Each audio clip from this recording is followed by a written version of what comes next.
So mga tol, alam na nga po ng karamihan kung ano ang tunay na dahilan kung bakit hindi maganda ang pinakitang performance ni former 3 Division World Champion Janrel Casimero sa laban niya sa bansang Japan nito lang October 12 kontra kay Japanese Yukinori Ugoni, kung saan naging tabla ang laban dahil sa na-headbutt itong si Ugoni sa round 4. Ang dahilan nga po dyan ni Casimero mga tol, nagkasakit siya bago sumampa ng ibabaw ng ring, nilagnat, inubo at sinipon siya. So ang sinisisi nga po ng mga tao mga tol kung bakit nagkasakit si Casimero ay itong si Boss Rich Don na kasama nila sa bansang Japan. Kung matatandaan kasi mga tol, isang linggo bago ang laban, nasa Japan na ang team Casimero at napansin ng mga tao na panay ubo na itong si Boss Rich Don. Kaya sinasabi nila na maaaring si Boss Rich Don daw ang nakahawa kay Casimero.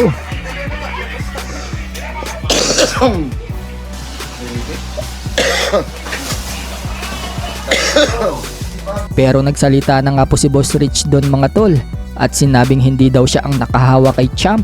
Ang totoo daw niyan, meron daw nakahawa sa kanila. Hindi lang daw pwede sabihin, pero ang pagkakaalam daw nila, virus daw yun. Nakuha daw nila yung virus na yan noong may pinuntahan daw sila kasama si Casimero. Doon na daw nagumpisa na magkasakit si Cuadro Alas. Buti na nga lang daw, malakas ang pangangatawan ni Casimero. Kinaya pa daw nito na lumaban sa kabila ng may iniinda itong sakit. Sa katunayan, may mga sakit na nga din daw ngayon sina Jason Casimero at iba pang team Casimero na kasama sa Japan. Sa isa pong video mga tol, makikita na may sakit talaga itong si Jason Casimero. Iba yung ko, boses ko. Diba? Nabaguhan sa Japan. Samantala naman mga tol, natanggap na nga po ng bagong katman ni Casimero na si Ray Urais ang 2% niyang kinita sa laban ni Cuadro Alas. Nilibre pa nga ni Ray Urais mga tol ang kumanta sa entrance ng laban ni Casimero na si Papsi Kultura. Siya nga din po ang gumawa ng kanta ni Cuadro Alas.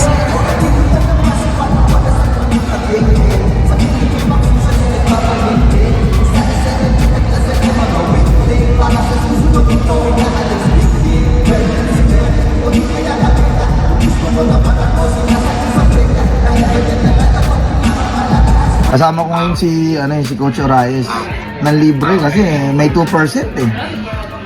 Gumita na yun, no? Oh. Diba? Sa kabilang banda naman mga tol, inilabas nga po ni Kuyang Joseph ka-team ni Cuadro Alas ang picture ng mukha ni Ugoni. Makikita nga po dyan mga tol ang bitak sa noo ni Ugoni. Marami tuloy ang nagsasabi na hindi daw pala ganun kalaki ang sugat ni Ugoni. Bakit daw hininto ng referee? Pwede naman daw sana na ituloy pa ang laban. Hihinto naman daw yung dugo na yon kung may nilagay lang daw yung cutman sa sugat. Pero sa halip daw na patigilin ang dugo, nilagyan daw ito ng tela sa ulo. Nagmukhang albularyo pa daw itong si Ugoni. May nakalap naman po tayong video mga tol na ibang angle noong ma-headbutt itong si Ugoni. Ayon nga po sa mga nag-comment sa video na yan, panalo daw dapat si Casimero at kitang kita na hindi naman daw talaga na headbutt itong si Ugoni. Kayo mga tol, ano sa tingin nyo? Na headbutt nga ba itong si Ugoni o suntok talaga ni Cuadro Alas ang nakatama?